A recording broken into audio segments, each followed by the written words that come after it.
All right.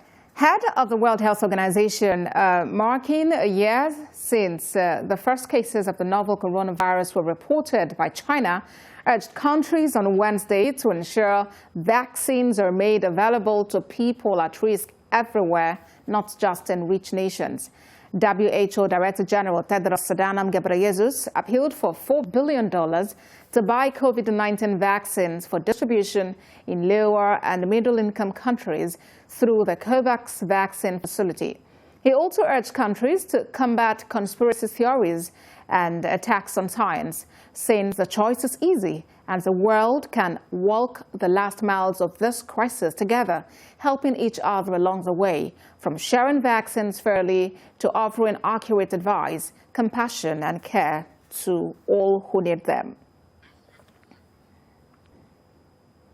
Joining me live now via Skype from Ibadan is an international relations expert, Dr. Olusola Ogunnubi. Thank you very much for joining us on TVC News at this time. How would you rate the level of unity among countries to come up with a cure, a treatment, a vaccine for the coronavirus?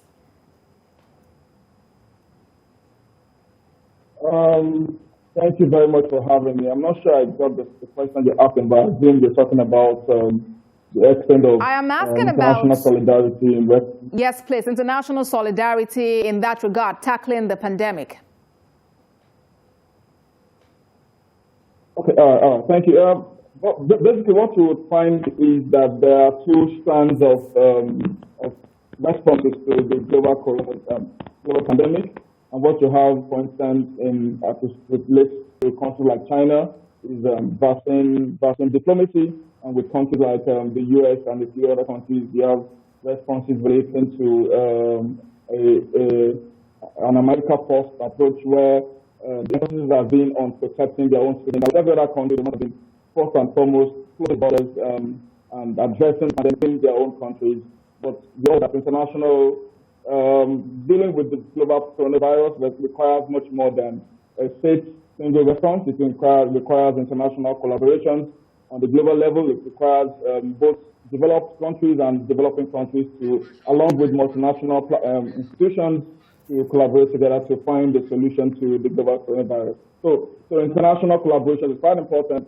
And I think what I would say is that the global coronavirus has raised the critical importance of international collaborations and partnerships. Indeed, and the WHO has continually called on nations to keep doing that. International relations expert Dr. Olusola Ogunnubi, thank you very much for joining us on TVC News at 10, and season greetings to you.